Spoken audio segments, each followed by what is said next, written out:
What is the disadvantage to getting an occupational license in Texas? Attorney Shannon Locke explains that. The downside to getting the occupational license, and the reason why we don't want to just agree to the license suspension, is that in Texas, you are required to get an interlock device installed in your car. An interlock device is a device that tests your breath, and you are required to get that in your car to breathe into that thing so that you can drive as a condition of your occupational license. They can also restrict the places that you go. You might not be able to drive out of state, for instance.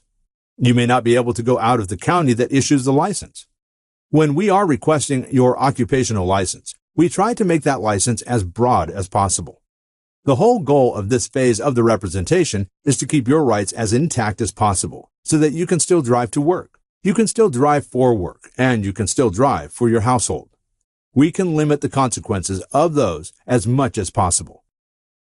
Contact Attorney Shannon Locke in San Antonio, Texas for a free strategy session today. The Locke Law Group is here for you. It has represented people throughout San Antonio, Texas for over 2 decades and has the knowledge and experience to help you with your case.